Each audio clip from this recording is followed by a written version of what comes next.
네, YTN 라디오 출발 새 아침 3부 문을 열었습니다. 먼저 경제 방학 뉴스 지금 만나보겠습니다. 네, 복잡하고 어려운 경제 이야기를 쉽고 재미있게 풀어드리는 시간입니다. 알면 대박 경제 방학 뉴스 참존 경제연구소의 이인철 소장님 만나봅니다. 안녕하십니까? 예, 안녕하세요. 자, 한국은행이 기준금리를 또 동결했습니다. 그렇습니다. 네. 한국은행이 기준금리를 동결했습니다만 올해 경제 성장률 전망치 이 코로나19 재확산으로 인해서 종전에 마이너스 0.2에서 네. 마이너스 1.3%로 대폭 낮췄습니다. 석 달 만에 1%포인트 넘게 성장률을 떨어뜨렸는데요. 이는 외환위기가 왔던 1998년 이후 22년 만에 최저치입니다.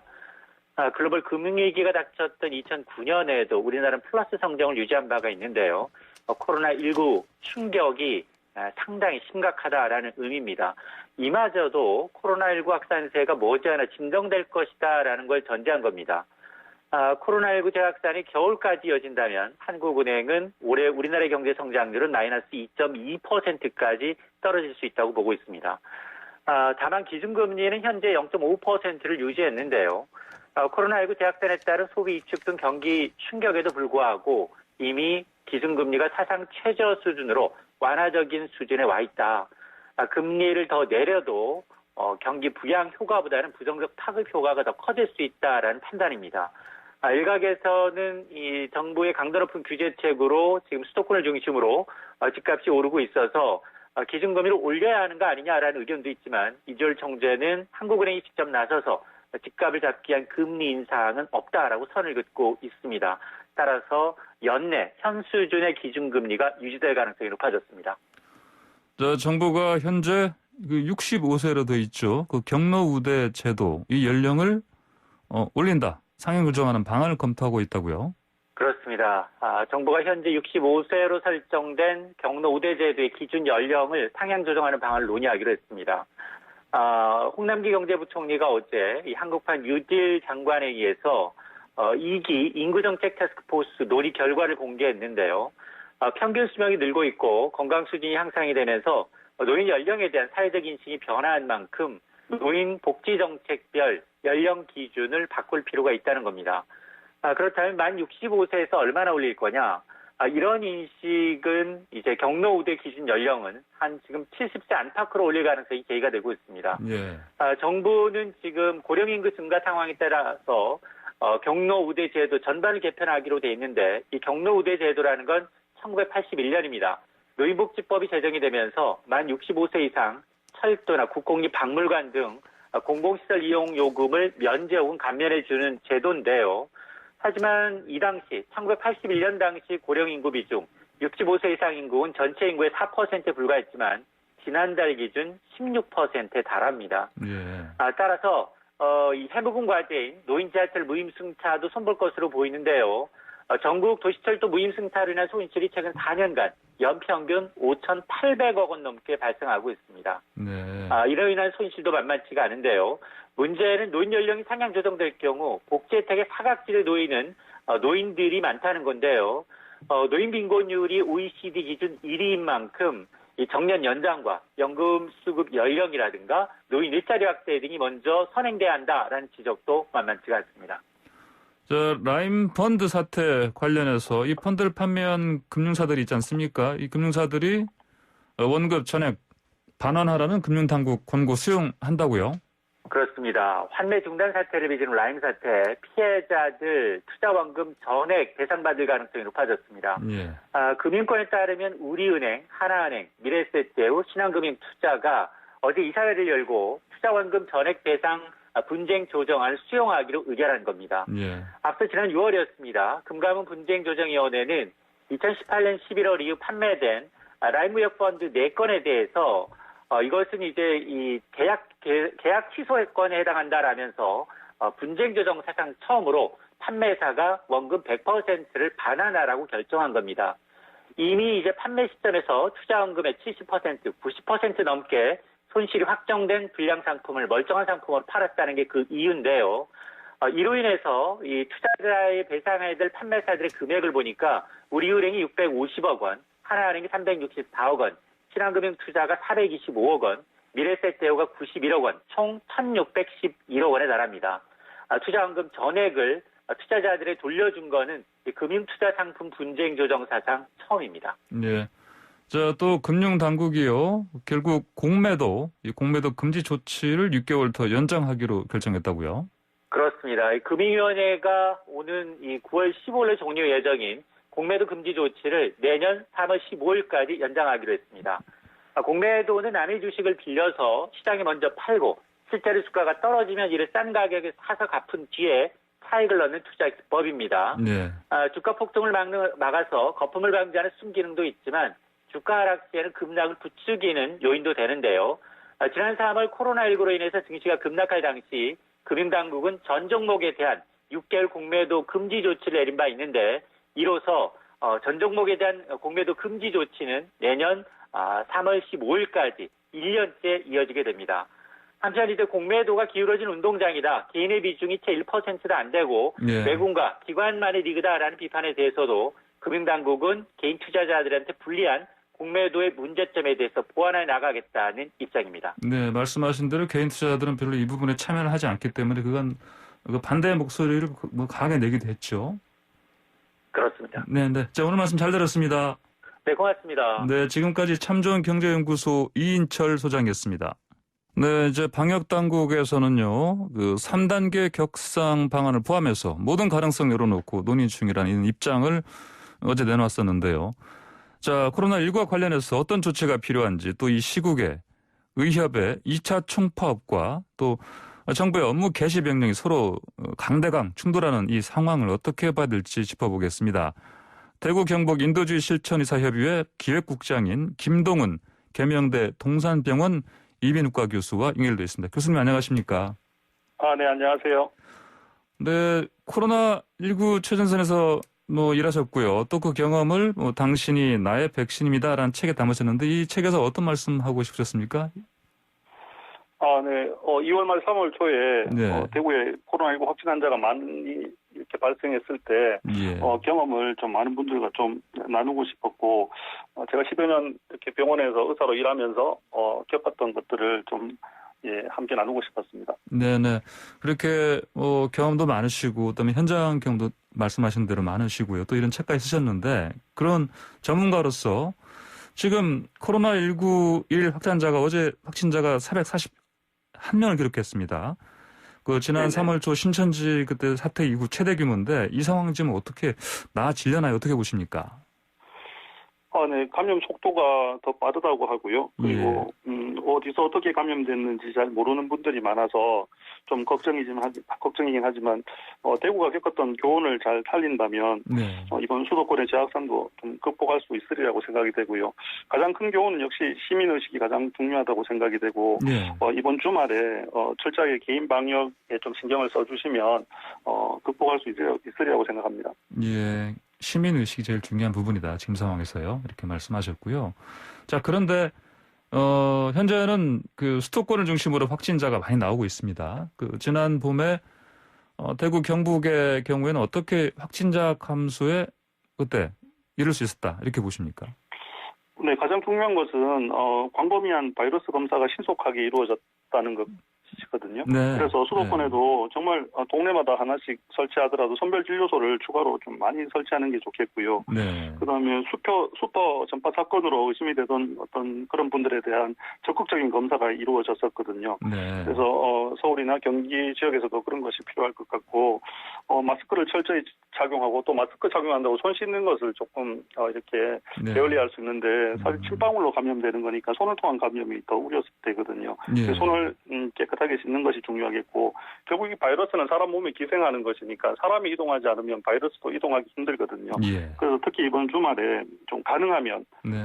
좀 이동을 줄이는 게 좋겠습니다. 대구 확산될 때 첫 주말에 대구 동성로가 있는데 한 50만 정도 유동 인구가 있는 곳인데 예. 거의 사람이 없었거든요. 네. 그래서 서울이나 경기 지역도 좀 이동을 줄인다면 확산을 막을 수 있을 것 같습니다. 네, 현 상황에서 광범위한 검사가 필요하고 이를 위해서 선별 진료소를 더 확대해야 된다 이런 말씀하셨고요.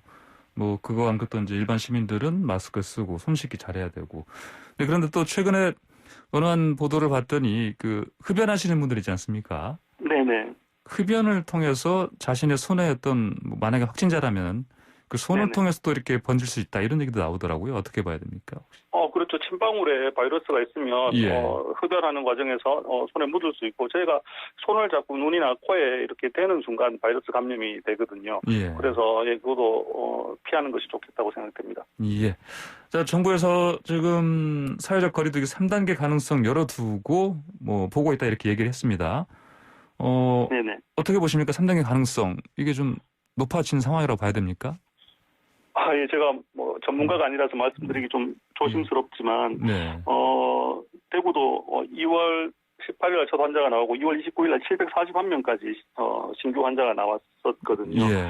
그런데 수도권에서도 400명 이상 계속 나오면 단계를 높일 수밖에 없을 것 같은데 단계를 높인다고 해서 모든 문제가 해결되는 건 아니거든요. 무작정 예. 또 3단계로 갈 수도 없는 거니까 네. 단계는 현 상태를 유지하더라도 3단계에 준해서 각자가 개인 방역에 일단은 철저히 하는 것이 더 중요하지 않을까 그런 생각이 듭니다. 예, 3단계 자체로 가는 게 중요한 게 아니고 철저한 그 방역이 중요하다. 생활 방역이라든지 네. 이런 말씀하시는 거죠. 네네. 그리고 자 이제 이렇게 코로나19 확산세가 커지는 이런 상황에서 뭐 의대 정원 확대 관련해서 의사들, 전공의들, 전임의들이 이걸 반대하면서 2차 총파업 지금 3일째입니다. 사흘째인데 사실 이에 대해서 뭐 국민 여론이 전반적으로 이렇게 좋은 것 같지는 않습니다. 물론 이제 네. 의사들이 이렇게 하는 이유는 당연히 있겠지만 어떻게 보십니까? 네, 저 의사들의 주장 중에 이렇게나마 들을 부분도 틀림없이 있고 예. 이번에 정부가 내놓은 안을 보면 지방의 의사 불균형 문제를 해결하기에는 상당히 좀 미흡한 부분이 있는 것도 사실이거든요. 예. 그렇지만 지금 이렇게 코로나19가 재확산되어서 많은 국민들이 정말 불안해하고 걱정을 하고 있는 이때에 이런 문제로 꼭 파업까지 했어야 되는지 네. 저는 좀 동의하기가 좀 어렵습니다. 그리고 저희가 2월 말 3월 초 1차 유행 때 방호복을 입고 의사들이 이렇게 격리병동으로 뛰어들어가는 모습을 보면서 국민들이 그동안 잊고 있었던 정말 진짜 의사의 모습 예. 그런 것들을 보시고 이렇게 많은 응원도 보내주셨는데 이번 일로 인해서 좀 실망하실 것 같아서 마음이 좀 네, 아픕니다. 네. 자, 방금 좀 정부의 그 정책 개선안 가운데 보면 이렇게 아까 말씀하신 의대 정원 확대라든지 뭐 공공의대 설립 이런 부분이 있는데 특히 아까 미흡하다 하신 부분 있지 않습니까? 네네. 이렇게 생각하시는 부분 어떤 게 있는지 좀 말씀 좀 해주십시오. 네, 의대를 증원하더라도 사립의대에 네. 인원을 증원하거나 그 의사들이 지방에서 민간병원에서 일을 하게 되면 사실 네. 이런 불균형 문제에 아무런 도움이 안 되거든요. 네. 그래서 제 생각에는 경상북도만 해도 오지가 많고 그런 곳에는 사실 의사가 많이 부족하거든요. 부족하고 감염내과, 소아외과, 외상외과 같은 의사 선생님들이 또 부족합니다. 이런 문제를 해결하려면 결국 공공의대를 설립할 수밖에 없다고 생각이 되거든요. 예. 급여를 아무리 높인다고 해서 이렇게 오지나 의사가 부족한 곳에 의사 선생님들을 다 배치하기 힘들다는 건 이미 좀 많이 입증이 돼 있습니다. 그래서 좀 제대로 된 공공의대를 설립을 하고 거기서 충분한 수의 공공의사를 좀 배출을 하고 그런 분들이 공적인 의사 역할을 할 수 있도록 해주시면 좋겠고 공공의대를 설립하고 의사 증원하는 것만이 중요한 것이 아니고 공공의대에서 이렇게 공부하는 의사들이 제대로 공부할 수 있는, 제대로 수련받을 수 있는 그런 수련병원 같은 인프라 구축에도 동시에 나서야지 소기의 목적을 달성할 수 있을 것 같습니다. 이제 저런 비판도 있습니다. 사실 그 내용이 뭐 얼마나 좋은들 하필 이 시점에 정부가 이런 말씀드린 대로 의대 정원 확대 이 안을 들고 나왔느냐 또 이런 비판도 있긴 합니다. 이 시점에 대해서는 어떻게 보십니까?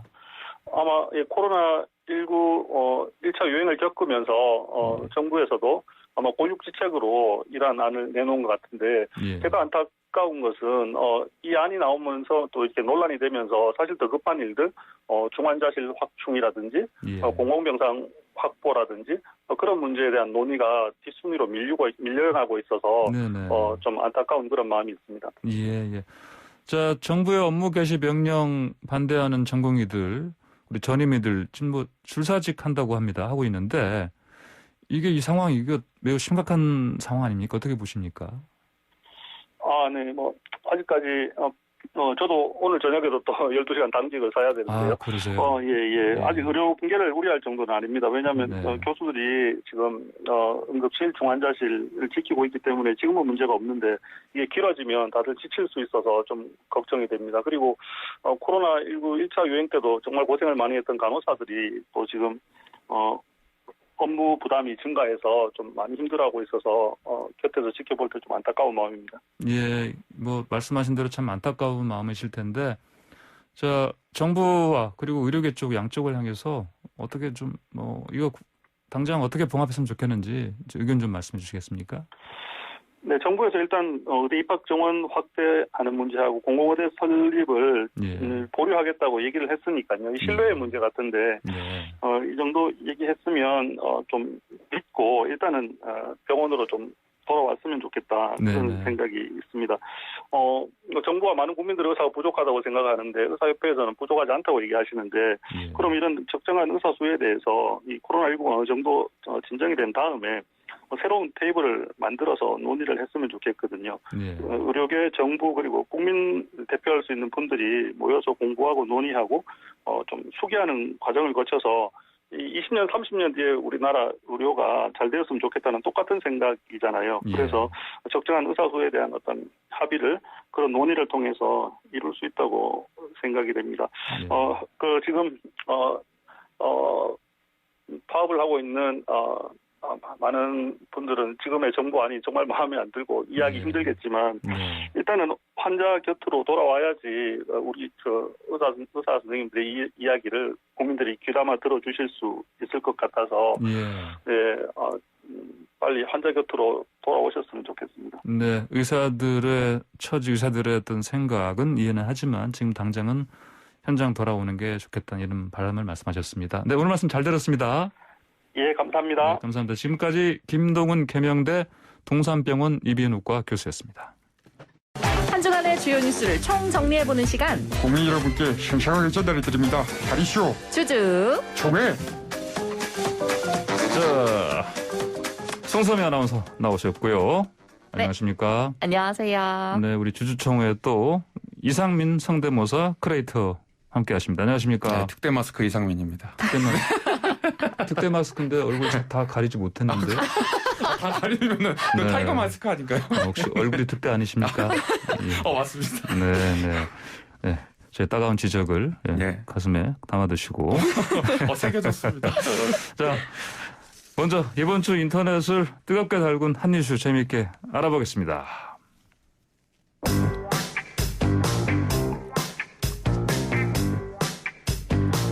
네, 지금부터 코로나 방역과 관련해 문재인 대통령과 일본 아베 총리의 회담이 있겠습니다.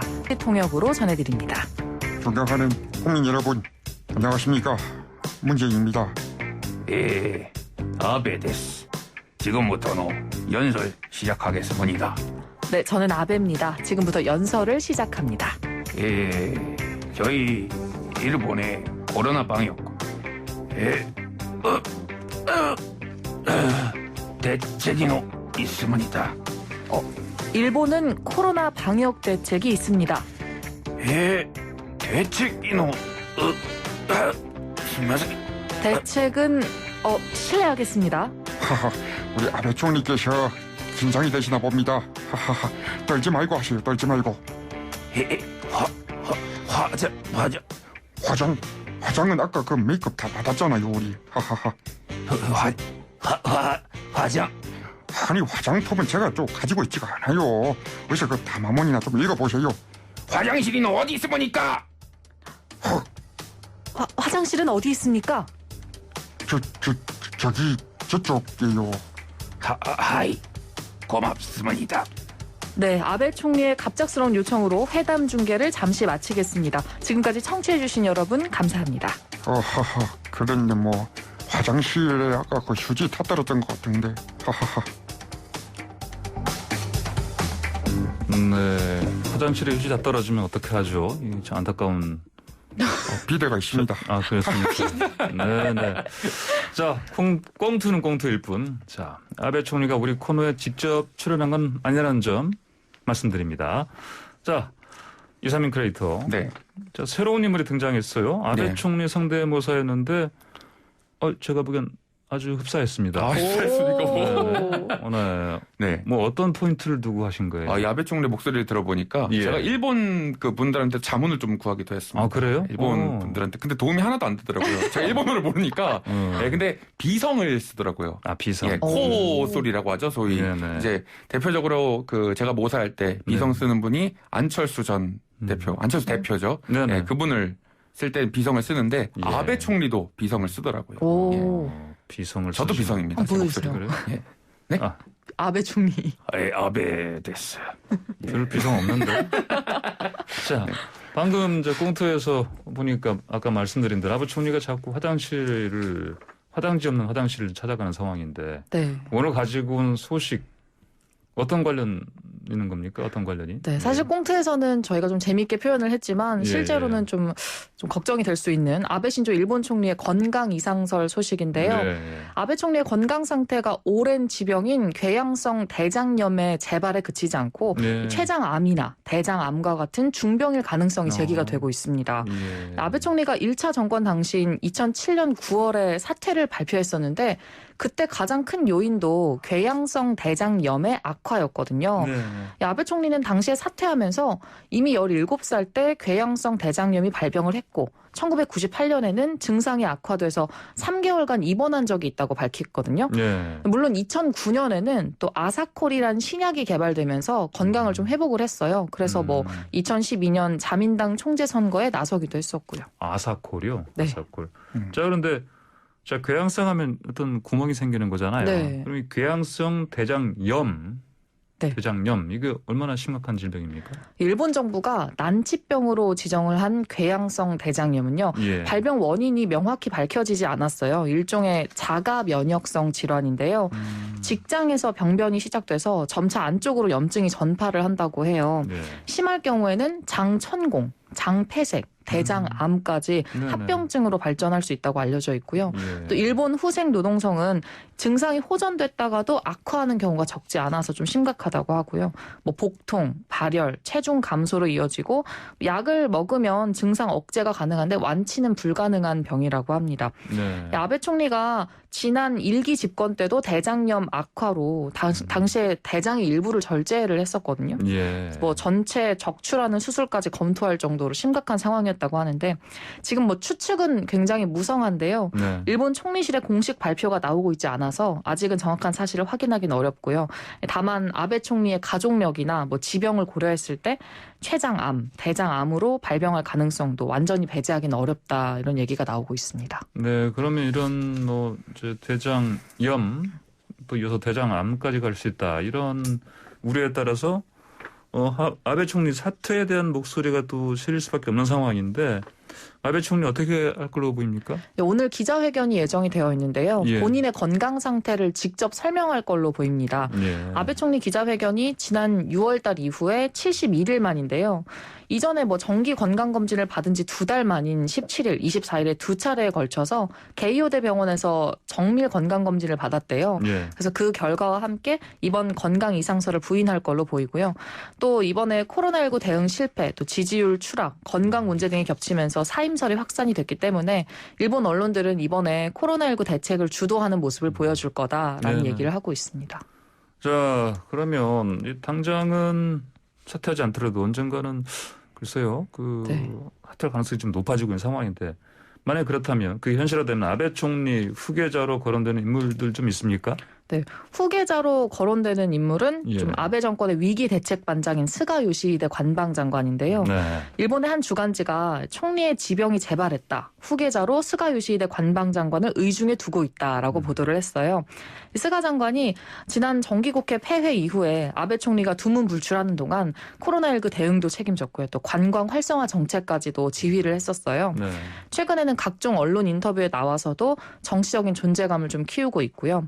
지금 일본의 각종 여론조사에서 차기 총리감 1위는 네. 이시바 시게루 전 자민당 간사장인데 뭐 그 외에도 대중적 인기는 좀 떨어지지만 당내 지분이 확실한 기시다 후미오 자민당 정조 회장도 있고요. 예. 아니면 뭐 제3의 인물이 아니냐라는 얘기가 있는데 그 제3의 인물로 아베 정부가 좀 정적인 이시바 시게루 전 간사장보다는 스가 장관을 밀고 있다라고 네. 합니다. 네.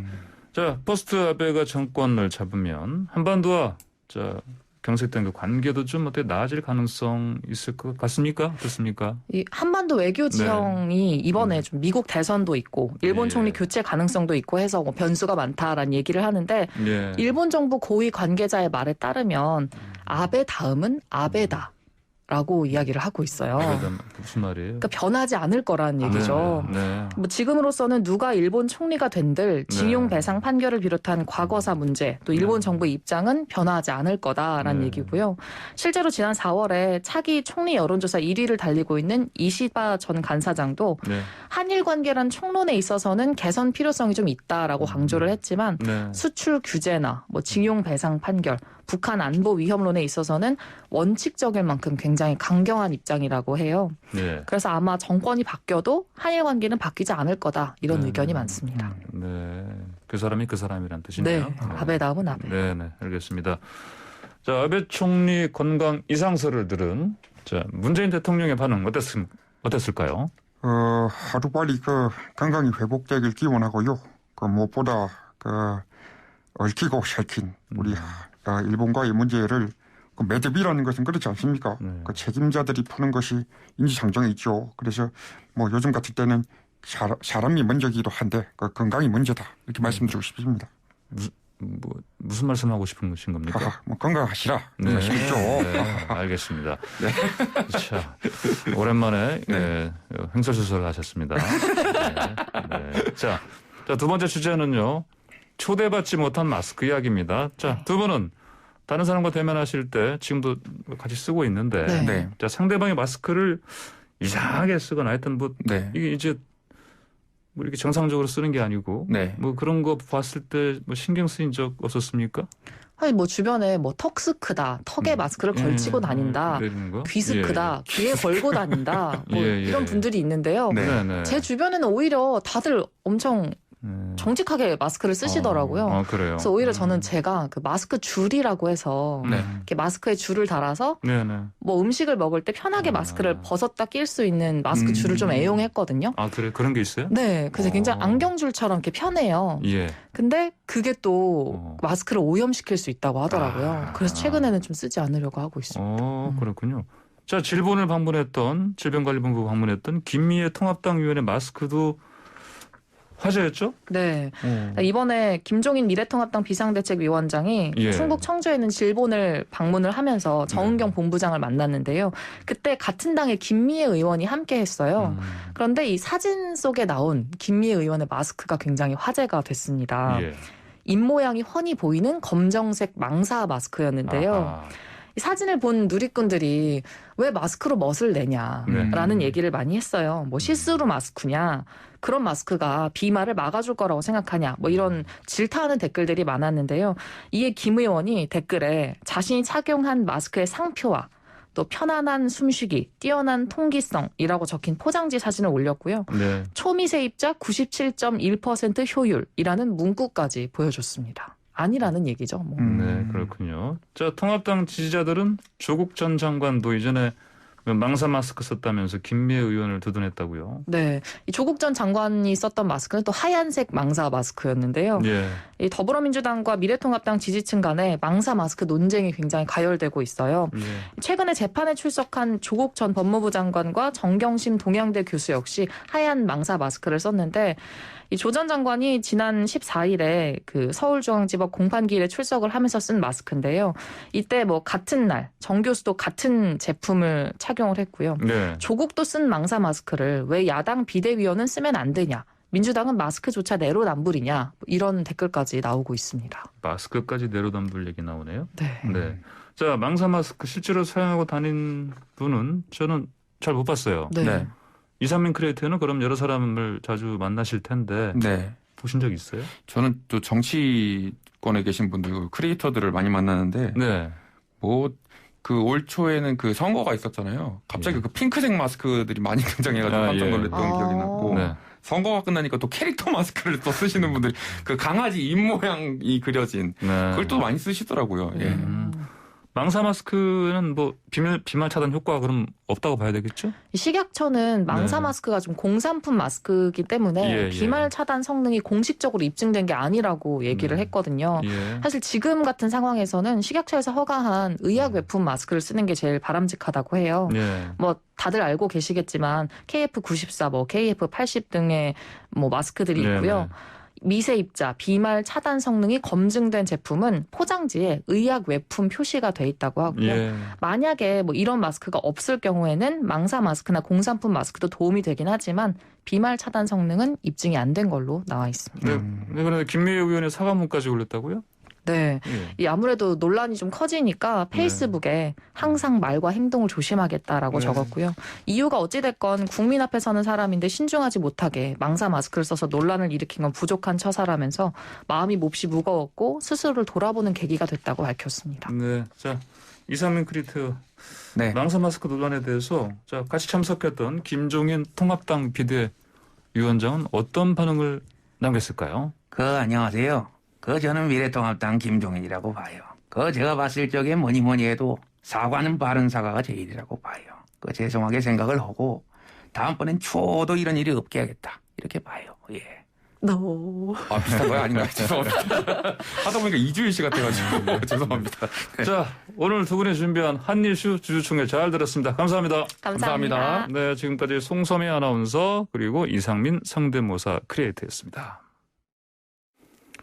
네, YTN 라디오 출발새 아침 3부 순서 여기서 마치면서 폭염특보 관련 재난안전 안내 말씀드립니다.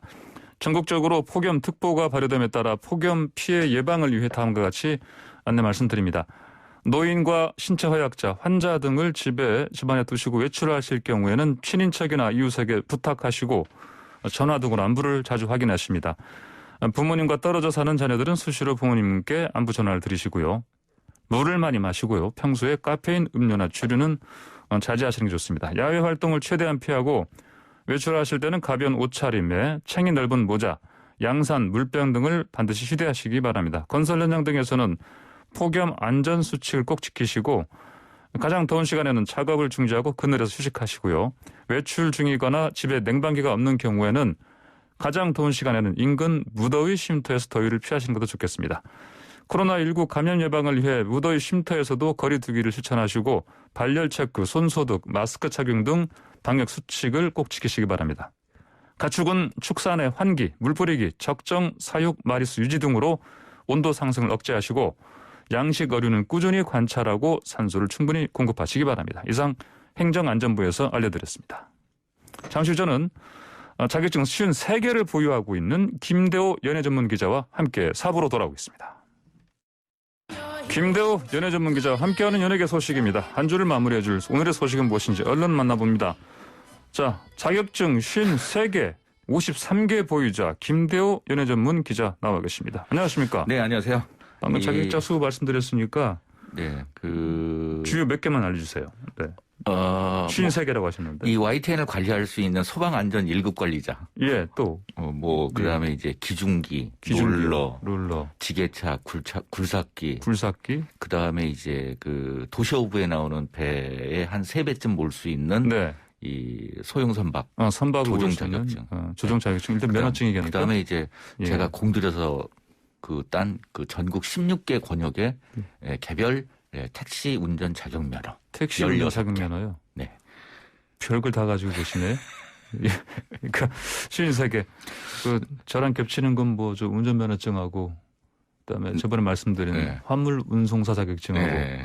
이 2개밖에 없는 것 같아요 보니까. 네. 네. 근데 오늘 네. 첫 번째 소식 전해드려야 될 것은 이 자격증과는 좀 관련이 없고 제 본업인 이제 연애와 딱 맞아 떨어지는 내용인 것 같아요. 근데 잠깐만요. 이거 자격증 관련해서 저희 YTN 라디오 오늘 생생경제에 나오신다면서요? 네, 이게 소문이 나면서 예. 제가 연애 소식이 아니라 자격증과 그다음에 또 이제 노후에 따셔야 될 그런 네네. 자격증에 대한 부분, 그다음에 이제 이 직업을 구하고 있는 네네. 이 학생들이나 아니면 구직하시는 분들에게 조금 도움이 되는 정보를 드리기 위해서 오늘 오후 3시 이 YTN 생방송 3시에 생생경제에 출연하게 됐습니다. 그러니까 이제 오후 3시에는 연예 전문 기자가 아니라 자격증 전문 가로서 저희 YTN FM 라디오 출발 새 아침이 아니고 네네. 생생경제 오후 3시 10분에 나오셔서 관련 내용을 말씀하신다 하셨습니다. 청취자분의 많은 정치 바라겠습니다. 자, 본격적으로 얘기 들어가 보죠. 네, 이번 사안은 이제 그 청소년과 연예인의 이 그 문제라고 할 수 있겠는데요. 예. 지난 25일 날 이제 그 한 종편의 방송 프로그램이죠. 아내의 맛에서 이비인후과를 찾아 인생 최대 고민 변성기 검사를 받는 정동원과 임도영의 모습이 그 등장을 했습니다. 네. 근데 이제 의사가 정동원에게 이제 2차 성징이 왔냐 물어보니까 또 특정 부위의 발모 여부에 대해서 묻기도 하고 또 2차 성징이라는 단어 위에 고추 모양의 그림에 이제 그 CG를 네. 그 설정을 한 거예요. 예, 예. 그러면서 이제 여러 가지 논란이 불거질 수밖에 없죠. 아직 14살이기 때문에 청소년이거든요. 네네. 이게 이제 민감할 수도 있고 당사자로서는 직접 일반적인 곳에서 질문을 받아도 굉장히 얼굴이 빨개질 수밖에 네. 없는 나이인데 이 내용이 이제 전파를 타면서 많은 사람들이 이제 불편해했습니다. 예. 결국 이제 이 아내마 측에서는 해당 장면을 담은 클립 영상을 공식 홈페이지와 포털 사이트 등에서 삭제를 했는데 이 시청자들 일부에서는 이제 방송통신 심의위원회에 민원을 넣는 사태까지 벌어지게 된 것이죠. 그래요.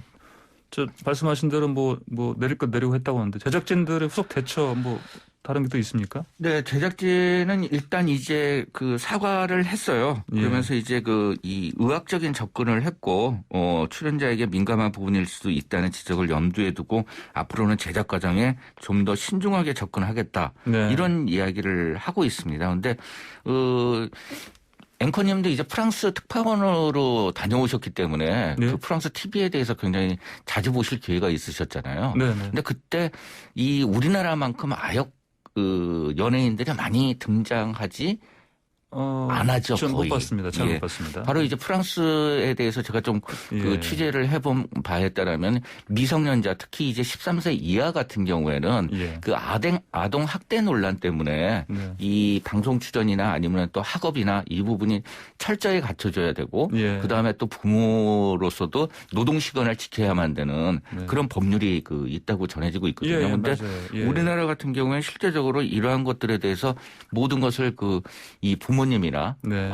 부모님이 이제 결정을 하거나 매니저가 결정을 해서 하는 거기 때문에 네. 아동 인권 그다음에 또 이제 청소년 인권과 같은 경우에 전혀 지켜지지 않고 있는 부분이거든요. 그래서 네네. 언젠가는 이렇게 불거질 내용이었는데 앞으로 우리나라에서도 조금은 이 인권의 사각지대라고 할 수 있는 청소년이나 아동이나 이런 부분에 대해서도 이 방송 쪽에서 예. 조금 더 신경 쓰는 계기가 마련이 되어야 되지 않을까 하는 생각이 듭니다. 예, 보면 저도 경험을 되돌려 보면은요. 이전에 뭐 영국이나 프랑스에서 취재를 할 때 보면 어린이들은 사실은 반드시 취재할 때요. 네. 인터뷰할 때라든지 촬영할 때 뭐 길거리에서도 사실은 부모의 동의를 얻게 돼 있습니다.